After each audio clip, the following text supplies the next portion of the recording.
Welcome back to Parking Live, where the curb meets the conversation. I'm Jade Neville. And I'm Matt Darst. We're glad you're joining us today for what I think is going to be a really thought-provoking conversation. Absolutely. And the curb is one of those topics that sounds narrow until you start pulling at the thread. We're talking about what's arguably the most contested real estate in any city right now, a strip of tarmac that's being fought over simultaneously by delivery logistics, rideshare, micromobility, automated vehicles, and the traditional parker who just wants to run an errand. I mean, some cities are managing it with data and intentionally, but a lot still aren't. So today we're asking who owns the curb, who needs it, and how we match the right user to the right space. And we have the perfect guest to help us unpack all that. Jacob Malleau is a transportation and parking specialist at Arcadis, an infrastructure design and consulting firm. He's also the head of product at CurbIQ, a curbside management platform that enables cities to understand how their curbs are actually being used. Jacob, welcome to Parking Live. Thanks for having me. Jacob, before we get into it, can you give our listeners a little background on yourself and what you do at Arcadis/CurbIQ? For sure. So based out of Vancouver, I work for Arcadis, but particularly in their digital intelligent arm, which handles a bunch of different products. And in particular, I work for CurbIQ, a curbside and mobility management software that helps cities not only have a better understanding of their curbside, but helps them visualize their curbside, collect data on their curbside, better manage it, analyze it, and share out that information as well. So at CurbIQ, I've actually been working on it since its infancy back in 2019. And I sit as head of product, which I guess a one sentence summary would be I help connect our technical team with our clients so that the features we're building, the solutions we're providing actually match what our clients, or typically cities and public agencies, actually deliver the solutions they need. However, the curb space, and particularly managing the curb space and solutions around that, is a relatively new space for cities. So the projects we work on and the deployments we have can vary quite a bit. Can go from just your classic, we need a curbside management software to manage our curbside, to a very specific use case at the curb, which I'm sure I'll get into some of those today. But needless to say, we work across a bunch of different city departments and groups, and also at Arcadis at large, I've worked across pretty much every different mobility advisory team, whether that's transit architecture, transit planning, classic more parking studies, transportation planning. So really have seen how the curbside affects all elements of mobility and not just specifically curbside and parking. You cover a lot, Jacob. That's great. And all of those topics excite me, so I'm really keen to dig into it a bit more. And for the listeners, I'd like to kind of set the stage a little bit more. The curb used to be pretty simple. You used to have metered spots, maybe some loading zones here and there. But now it seems to have gotten a lot more complicated, particularly in the last decade or so. Can you walk us through a little bit more how that's changed?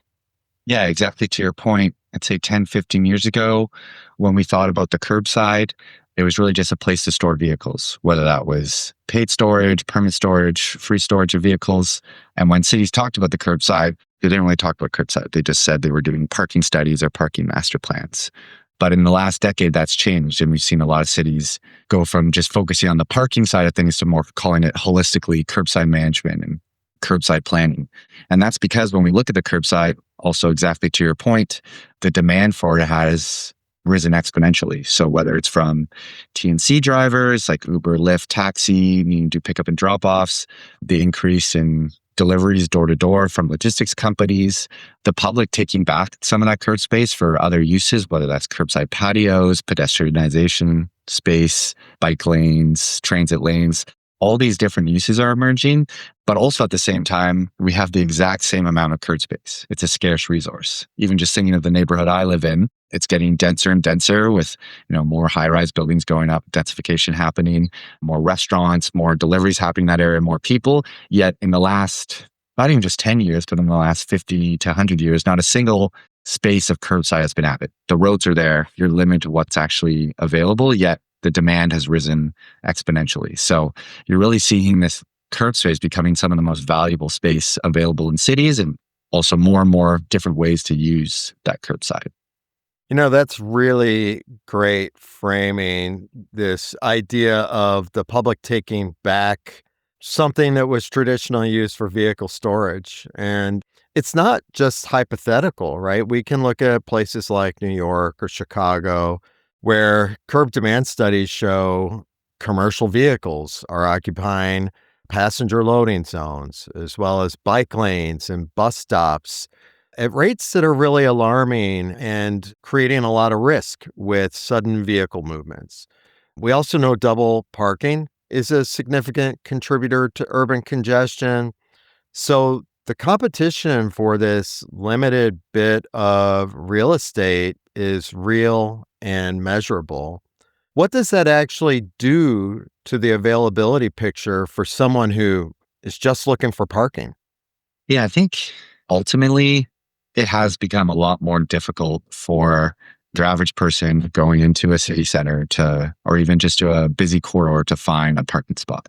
I don't necessarily think that's a bad thing. I think it's important that we're using that space for other things, or better pricing that space accordingly.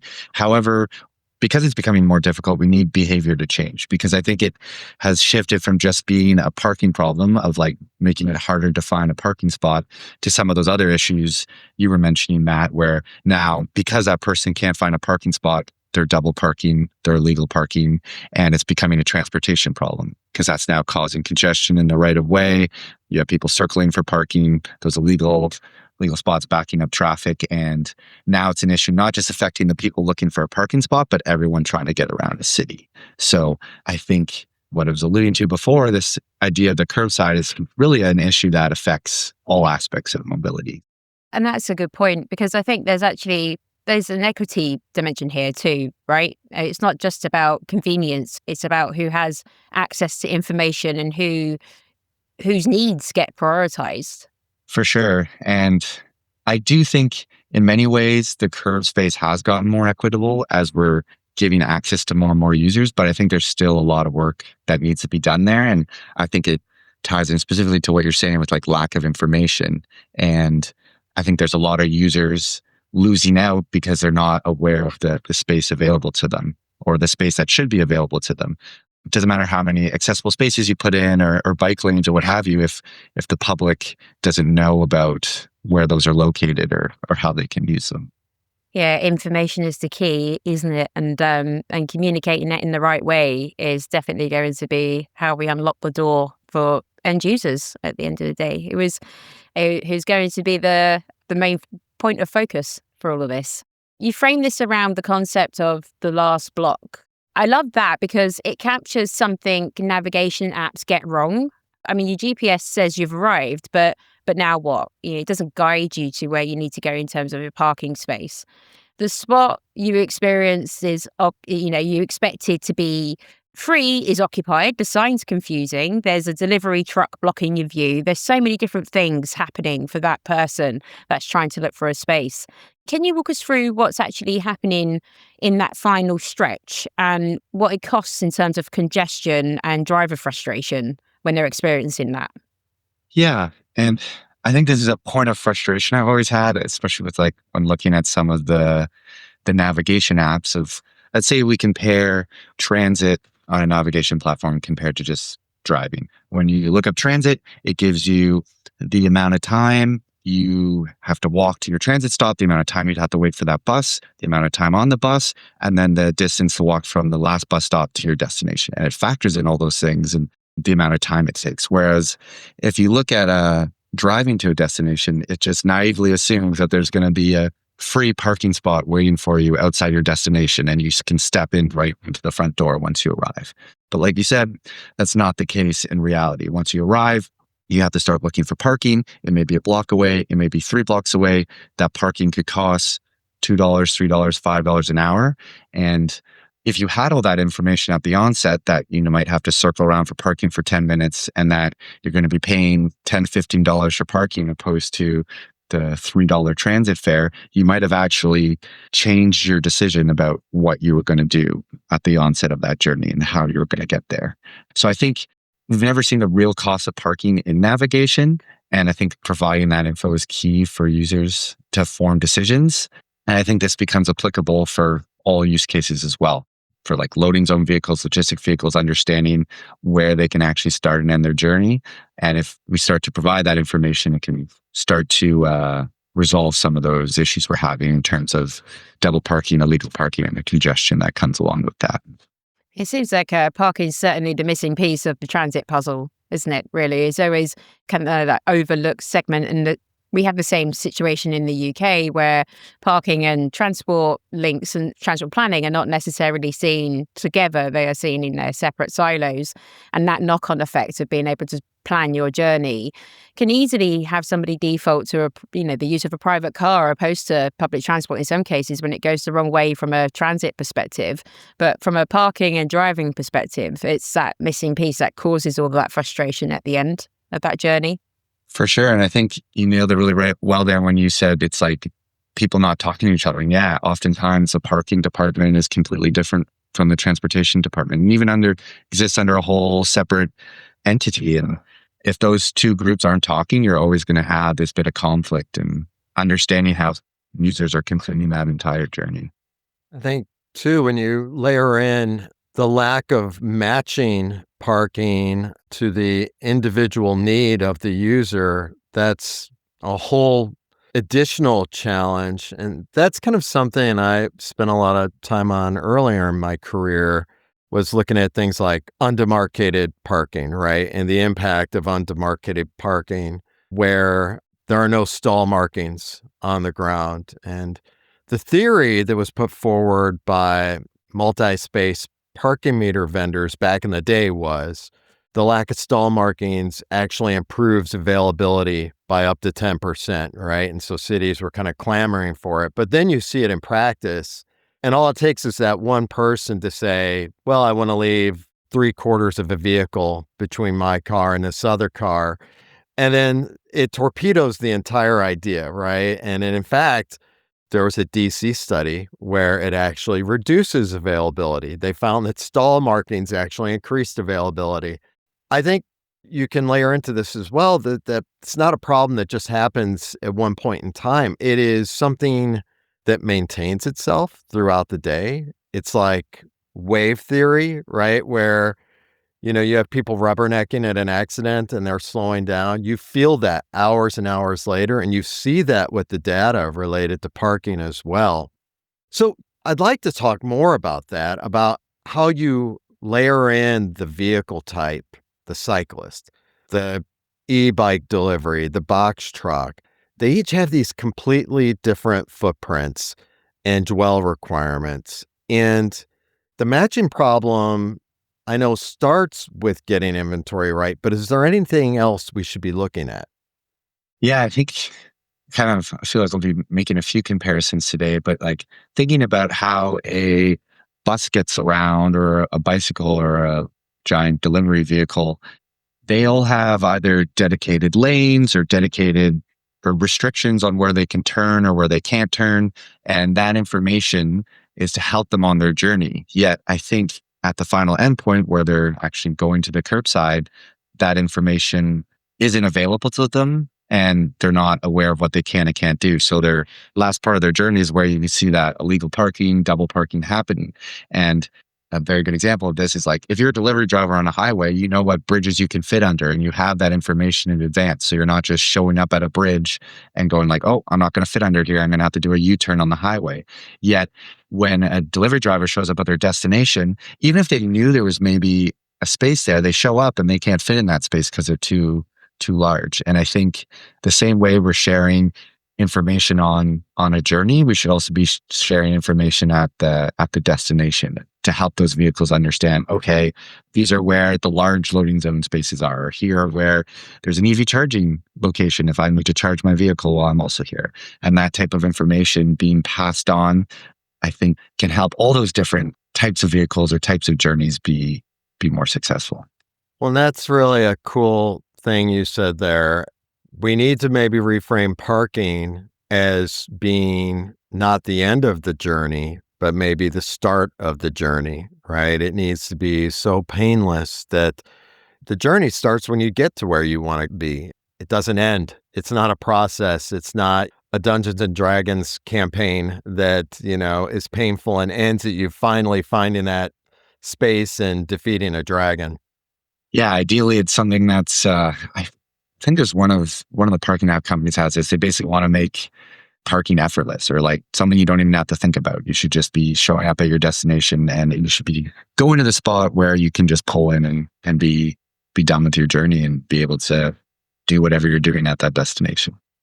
And you've described it so well as well, that the problem. And it's almost like enabling the driver to start with the end in mind and having a clear idea of what that is for their vehicle journey, their journey in that car, their first leg before they go on to the next stage. They have their end in mind. They know where they're going to go. They know it's a clear way of being able to park in that situation, and they know what to expect. And I think this is a great point to start talking about solutions. At the core of this is a data challenge. And it'd be great to explore how cities know what's available and how do they communicate that to the right users at the right time.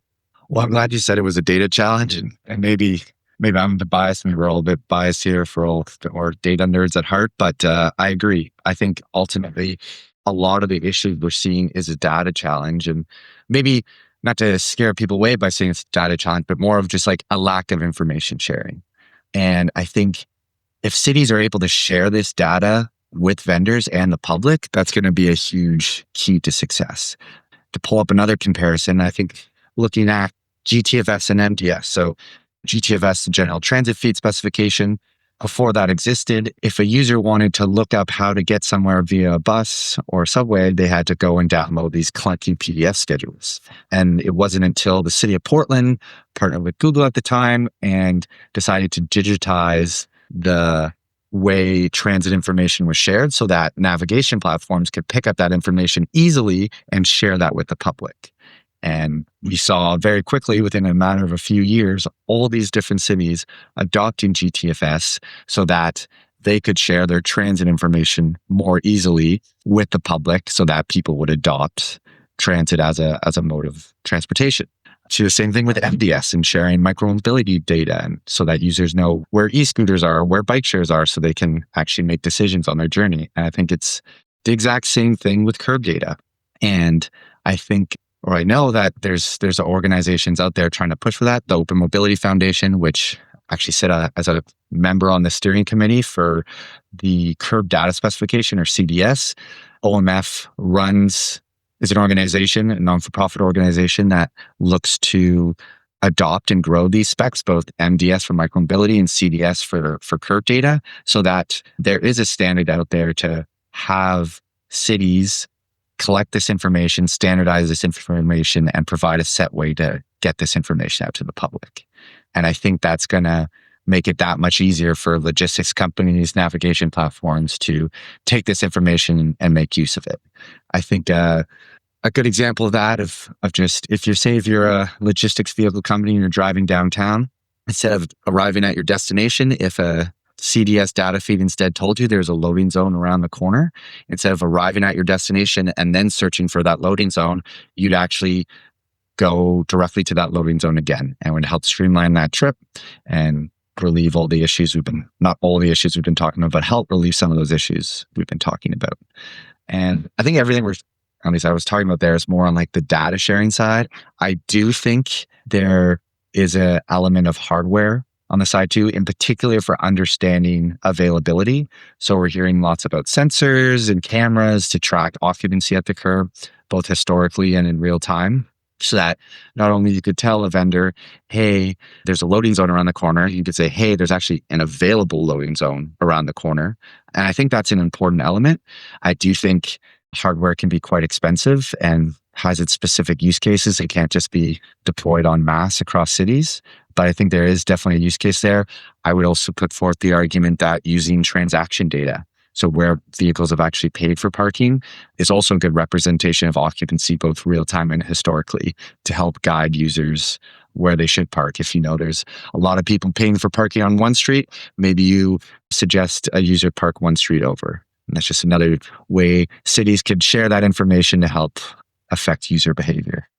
And that's where it gets really interesting, right? From an operational perspective, because if you can share availability data with users before they arrive, you're not just reducing frustration, but you're breaking these heuristics, these kind of shortcuts that we take where we make these assumptions about where we can best park, and you're shaping behavior by getting data in people's hands before they ever put the key in the ignition, which is critical, right? Because you want people who are making choices. You don't want people who are prisoners, right? You don't want someone getting to a meter and being like, it's $9. You want them to know it's $9 before they ever leave. And in so doing, you're also reducing illegal parking and the congestion and safety challenges that flow from that, correct? Exactly. When people can make those informed decisions, they're not being forced into situations where they have to double park or have to park illegally. And I think you'll see that play out in terms of compliance and enforcement. And we may have different issues arise from that. But at the same time, I think by providing that information and letting the user make the decision in advance, I think you're going to see a positive impact on how the curbside is used and how the network reacts accordingly. So I'm interested to learn about the technology for a moment and what tools and platforms are cities actually using today to start solving the problem? And where are the gaps? I mean, are we 100% there yet, or is there still work to be done? So I definitely think there's work still to be done.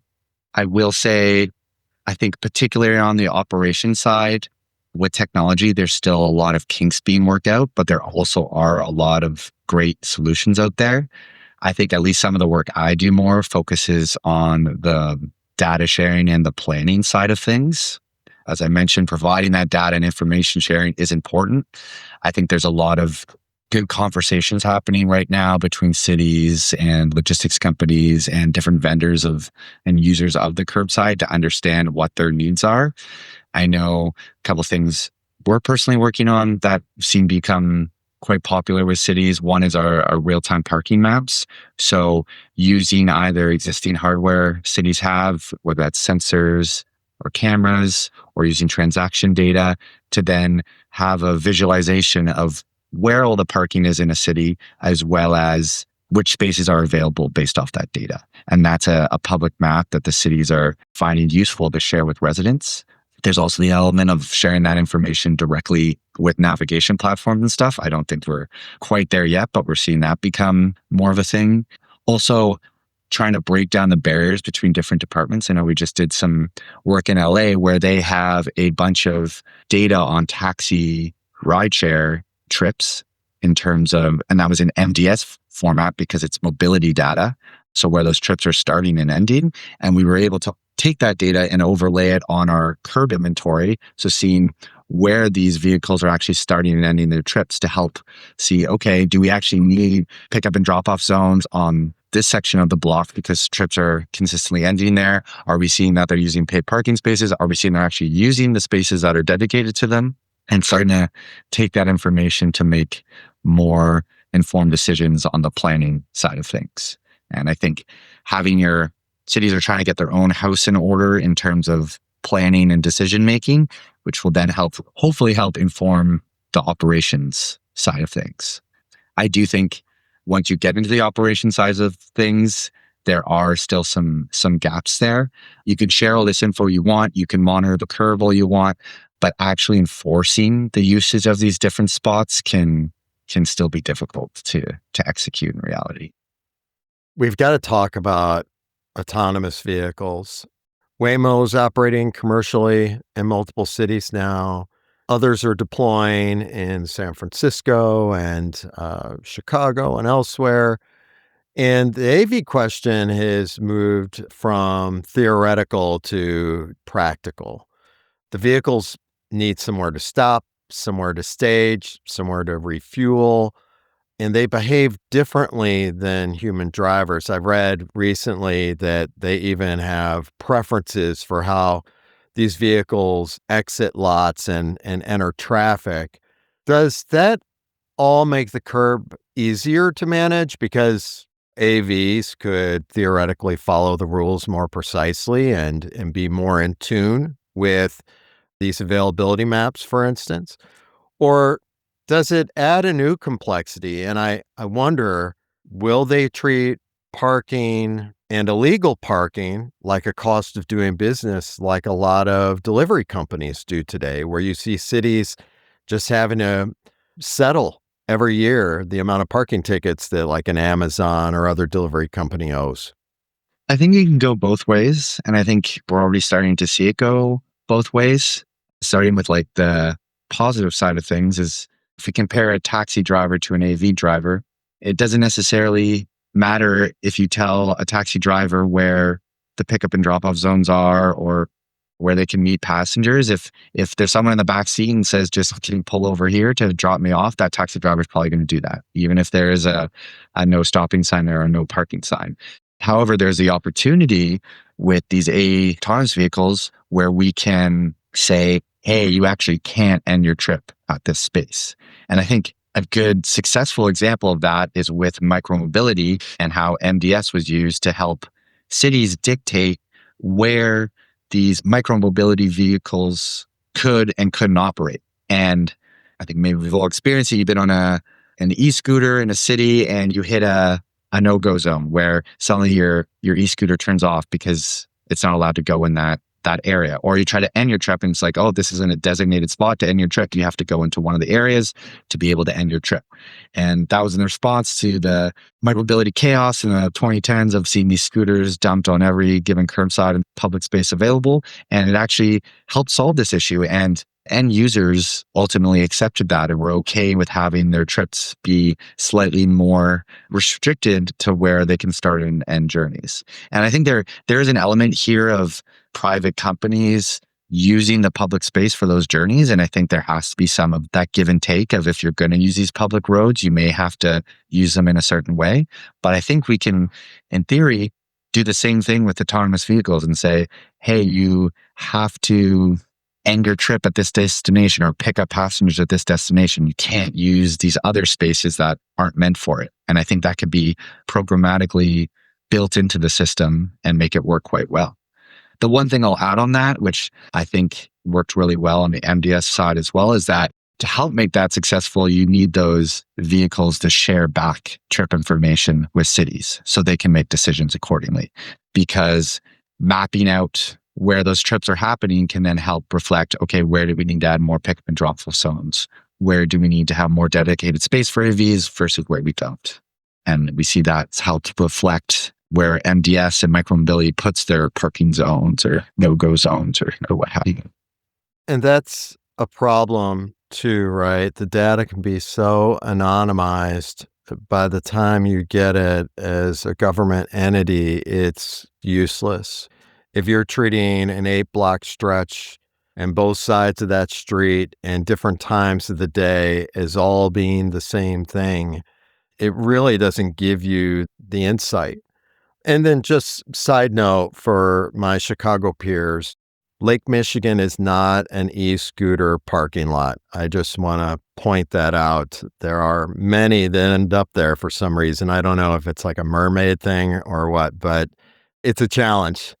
Yeah, I have the same issue in Cambridge, Matt, with the River Cam. It's mainly hire bikes. So the rideshare bikes, they end up dumped in the river. And, short of the odd supermarket trolley, there's a bike every so many feet. So yeah, we have the same problem over here for sure.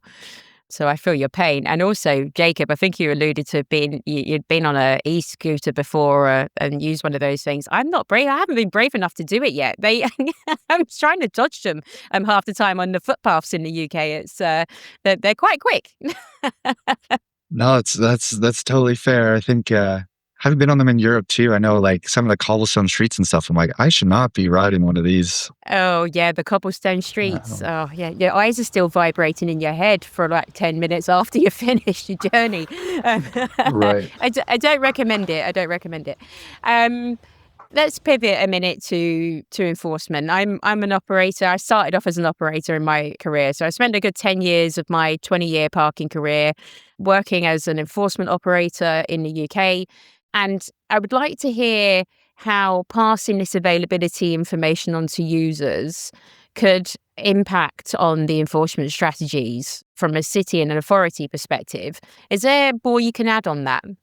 Yeah, I'm talking to two enforcement experts here, so I value your opinion more than mine. But I will say, I think the whole carrot versus stick element and how we decide to do enforcement changes a lot now, because if users have all this info, I think you can make the stick that much more relevant because users are actively making these decisions, knowing the potential consequences or knowing what they're getting themselves into.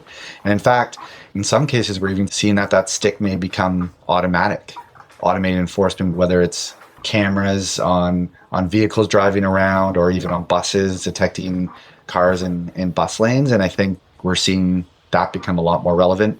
Going back to the AV piece, though, with the carrot and stick, do you punish an AV for being in the wrong space, or do you incentivize it to go to the right space? And I think there's tools cities could use to help shape behavior on that front as well, which haven't really been fully explored because it's so new, but I think there's opportunities there to try out different things.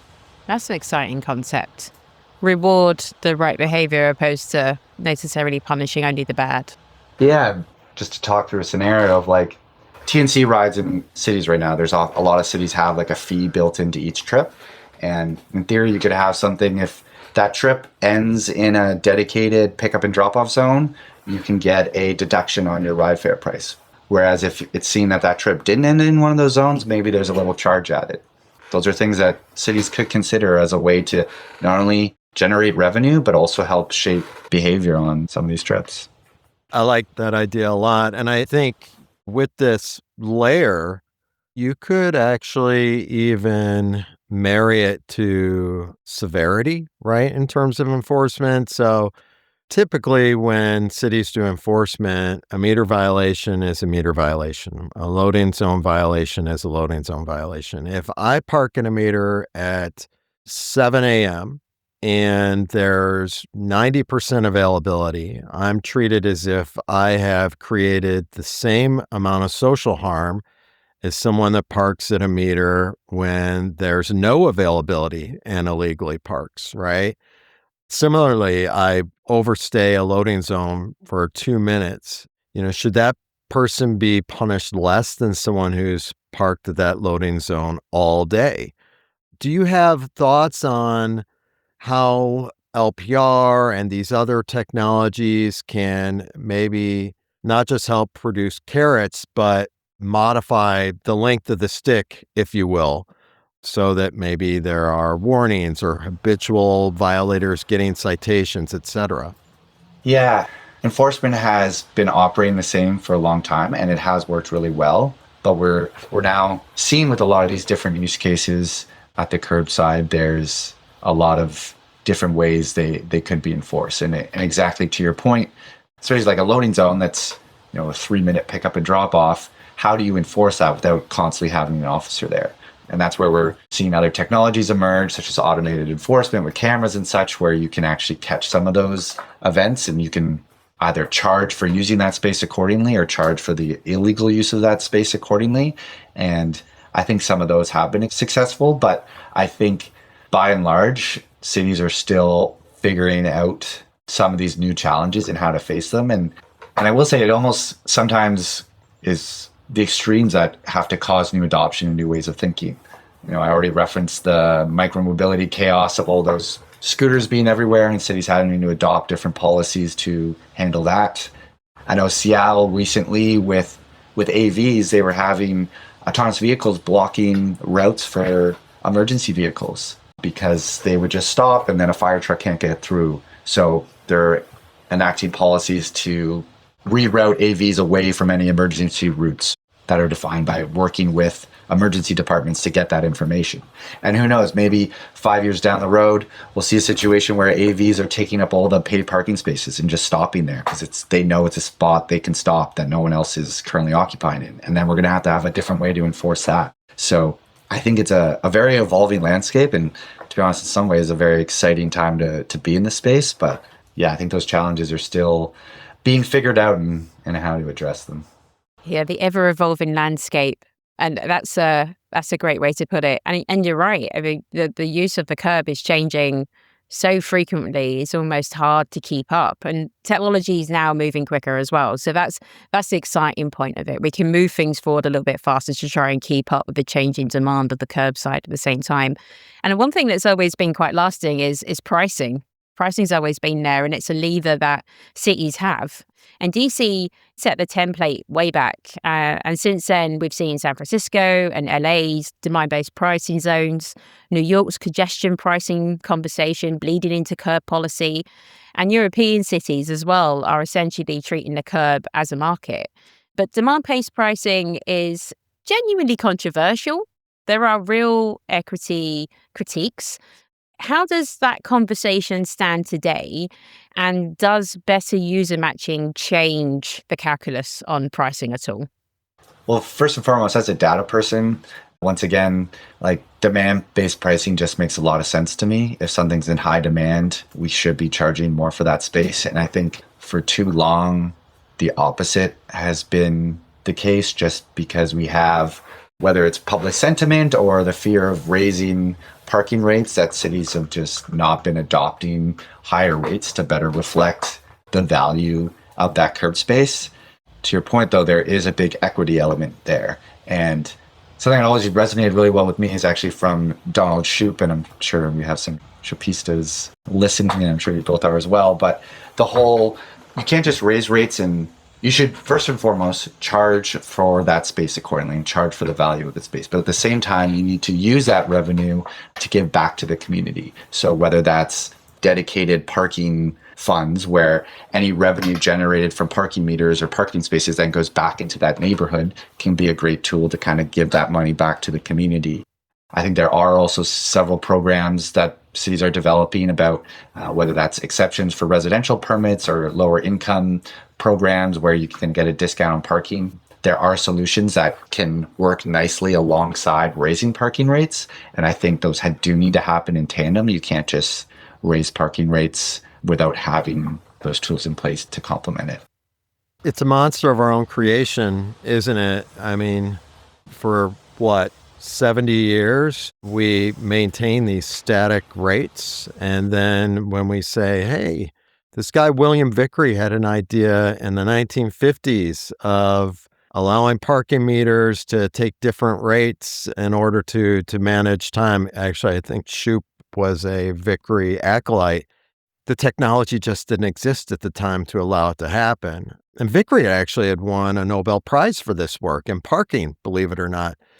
And I don't know why that message doesn't really resonate today. I mean, I get the equity critique, right? It's a real one, right? If I'm living in an underserved community and I'm traveling to an area where it's $8 an hour to park, I'm being effectively gentrified out of that parking space. I know some cities have tried to build guardrails, right, where you have income tiered pricing or you have bands that the price can't go above or below.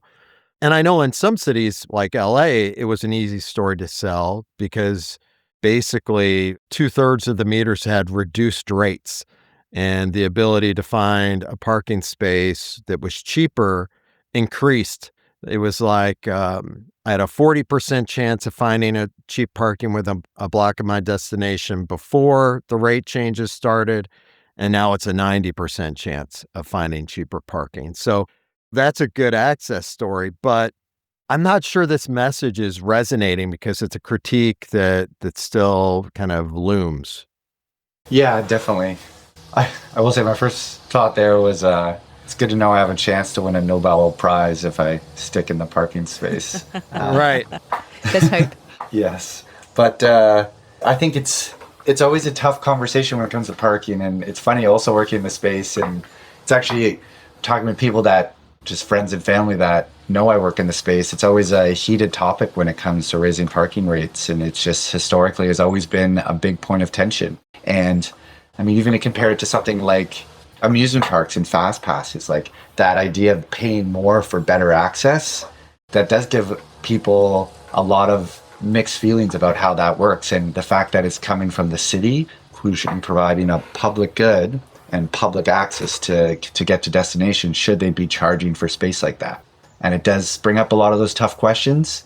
But at the same time, it is a good tool to use to generate revenue for cities. And especially if that money is used in a positive way, and you also have programs in place to help combat that, you can win over residents when it's implemented in the right way. But ultimately, it is a tough message to convey to residents and to the public.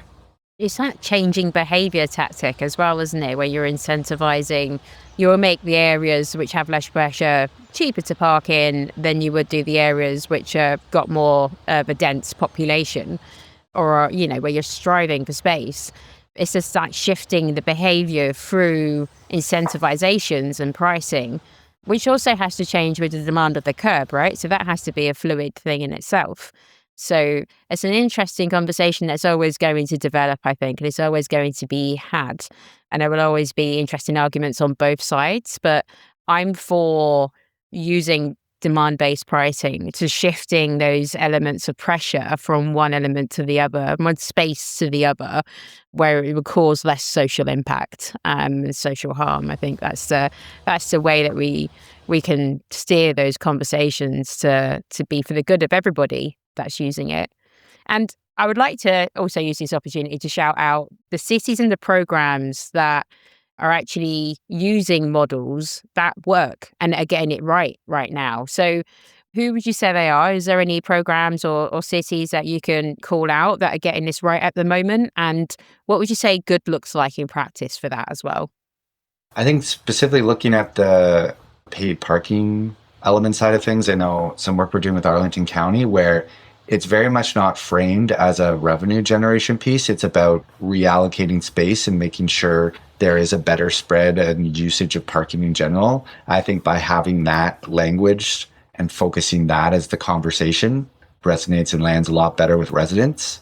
But even looking more generically or holistically at the curb as a whole, I think the cities and organizations I've seen that have found the most success is not trying to do too much, but rather focus in on a couple specific problems they may be facing. So some work we're doing in Seattle, they're very focused on loading zones. Some work in the city of Philadelphia, they're focused on their permits and having conflicts there. And I think by tackling these issues, maybe one item at a time, instead of trying to address everything happening at the curb and all the different issues there, you can have it be a lot more tangible and concrete with not only the solutions you have, but also seeing the progress of what's happening at the curb. And without naming cities, what are some cautionary tales that you'd like to highlight? Yeah, I think kind of the opposite of what I was just saying, but like doing too much. Going out and collecting miles and miles of data without methods to maintain that information, where it quickly becomes out of date. Installing hardware where you're not even sure what you're going to be doing with that data once you get all that historical information. And we see cities a lot of times hear about these flashy solutions, but then don't have a plan in place to make use of that data or make use of the results from that technology. Even just like a simple example of if you're going to install cameras or sensors to map out the curb, you should have a clear understanding of where they're actually tracking the information to what spaces are being tracked. And we've seen maybe going where we get a bunch of information from cameras, and the way they're tracking where the curb spaces are don't align with the inventory we've defined for the city. So just like little things like that of not jumping too quickly into things and not doing too much can lead to actually getting more concrete solutions and problems solved. And I guess on a flip side, you've got indecision paralysis, right? And people or agencies that allow the perfect to be the enemy of the great. That seems to be a theme that I've seen over the years. Yeah, for sure.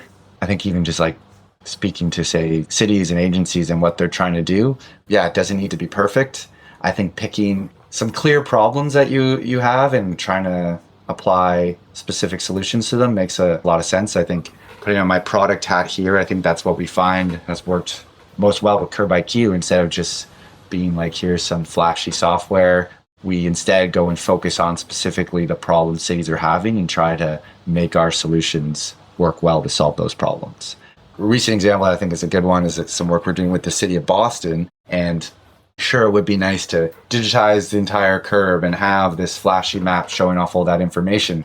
But when talking with some of the staff there, we came into some really, maybe, I don't want to say mundane, but like basic problems of like, oh yeah, every time we have to do a diversion for transit or a moving permit, we have to manually write out all this information, and we don't know if there's other existing conflicting permits in place. And so just having a tool to be able to better understand that and make that information digitally was such a big deal to them, and it's going to help make their lives so much easier on that front. So it's these little things that add up over time that can help overall make curb management work that much better.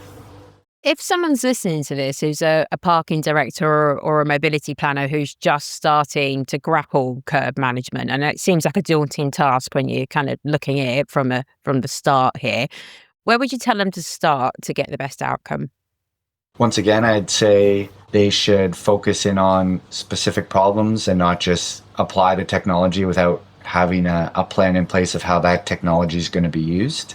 Oftentimes when we talk with cities, we say, we don't need to map out your entire curbside. Maybe let's focus on a couple corridors, or focus on the loading zones, or focus on the paid parking spaces, and kind of pick the areas that are maybe most relevant or have some of those challenges, and use that as a starting point to understand how you can use technology or solutions such as the ones CurbIQ has to actually apply them in your planning process and your operations process to improve curbside management. So cut it up into small chunks and almost have a pilot before you scale kind of situation. So you can map out a section that's causing the biggest problem, actually address that first and see how that works before you then scale it out into something a bit bigger. Exactly. I'm a big fan of this idea of multi-vendor environments where you have a consortium of experts or specialists that all are maybe working with a deep generalist to better understand parking, as opposed to kind of that conglomerate vertical integrator. And for technology vendors and solution providers in this space that are looking to bring that specialization, what should they be doing to really address the needs of cities? I think on one hand, actually getting at what the problems are is always really important, which may seem obvious, but a lot of solutions don't necessarily see that. They try to promote whatever platform or flashy solution they have, but a flashy platform doesn't solve a problem. Solving the problem actually solves a problem for cities, which once again kind of sounds obvious, but I think actually getting to what the city's needs are really important. A big element of that, which I've seen to be successful at, is having vendors sharing information. Whenever we're working in the curb space or the parking space, it always surprises me every time how many different software or solutions are involved. And to have all these different softwares being able to talk to each other, being able to easily share data, can help make things go a lot more smoothly. Whether that's enforcement being able to more easily share information with the planning department, or transaction data being able to be passed on to operations, these different types of channels and communications, the easier they are to do, I think the more successful these holistic solutions can work at cities to improve curb management overall. It's that breaking down of silos between partnerships as well as it is internal silos, isn't it? And it's a great way to kind of lead into the end of our conversation, really. And look, I've really enjoyed this. It's been a fantastic conversation. I found it particularly fascinating. We're going through a lot of changes in the UK ourselves with digital curbside mapping and doing pretty much the same thing over here. So it's really exciting to hear that actually a lot of the challenges, and say it's not exciting to hear that the challenges are the same, but it's actually interesting to hear that a lot of the challenges are the same from both regions. So I think the conversation is definitely not over in that sense. And there's a lot we can learn from each other as we're developing these technologies and processes in dealing with this digitalization and this push. One of the last questions for me is I would love to hear more about what you're working on at Arcadis right now, what you're most excited about, and if there's anything you can share, or particularly in your role at CurbIQ as well. For sure. And yeah, even though you spell curb differently out in the UK, it's still the same problems. Jacob, it's a debate that's a we're going sore to keep spot. having. Don't wade into this. We'll be here all day. No, spell it right. Our biggest hesitancy to get into the UK with some of our work is that CurbIQ is spelled CU. So how do we market and sell ourselves when we have to completely rebrand? And even actually some languages don't even have a word for curb. We learned Spanish doesn't really have a formal word for curb. So that's a whole other challenge of trying to talk to different markets as well. Wow. But yeah, in terms of work we're doing right now, I think something that I personally find exciting, which may sound not particularly exhilarating, is our change management work. And in particular, helping cities automate some of their change management. So we've realized that even if we provide tools to update curb inventory, it then becomes another data source that cities have to maintain themselves. Whereas oftentimes changes to the curb are coming from different departments already, whether that's parking signs being installed via work orders, paint being installed on the street via work orders, asset management software monitoring whether a sign's been removed, construction happening that updates the curb.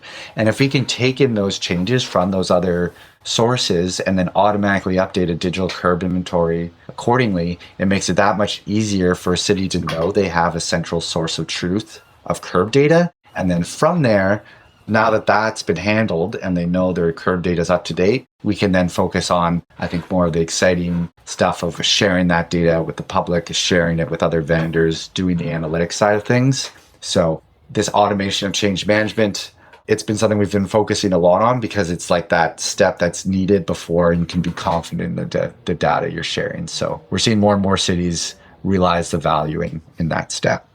It's something we've put a lot of effort into. That's really exciting, actually, because the curb is a living, breathing thing and it's changing consistently. And like you say, even paint on the road makes a massive difference in terms of a restriction being in place or a missing sign or a new sign being put up. All of those things are key to making sure that those restrictions are they're enforceable, they're operational, they're doing what they should be doing in terms of protecting the public. So yeah, that's really great to hear. Thank you. And we'll post links to your LinkedIn profile and Arcadis to this podcast, but would you tell people where they can learn more about you and what you're doing? Yeah, feel free, anyone, to reach out on LinkedIn. I'm always open to messages and chats about the curbside. Also, you'll see me at most curb-related conferences throughout North America. I know the next one coming up is Curbivore, which is personally one of my favorite conferences in LA. It's kind of focused on food delivery and e-commerce at the curbside. So that's happening in April, and we'll have a booth there. What a great name for an event. Right? It really is. Yeah, I know. It's awesome. And it feels honestly more almost like a street festival than a conference. They kind of take over a parking lot and just set up a bunch of booths and have a bunch of vendors there. It's quite nice. Don't think we'll be doing that in the UK or in Canada with the weather we have. Look, Jacob, thanks so much for joining us on Parking Live. It's been a pleasure to have you. Yeah, it's been a really great conversation, Jacob. Thanks. Yeah, thank you both. I really enjoyed it. And thank you to all that is listening as well. If this episode resonated with you, please do share it. Share it with a colleague, leave us a review, subscribe wherever you get your podcasts, spread the word. Thank you so much for joining us. Yeah, as always, thank you for parking it with us today. Thank you for listening. I'm Julie Gates, executive producer of Parking Live. This episode was created by hosts and producers Jade, Neville, and Matt Darst, producer Chris O'Keefe, editor Patrick Emile, and associate producer Cindy Raskin. Parking Live is brought to you by Modaxo, passionate about moving the world's people. You can follow us on LinkedIn, subscribe wherever you get your podcasts, and visit us online at parking-live.com. Thanks for joining us at Parking Live, where the curb meets the conversation.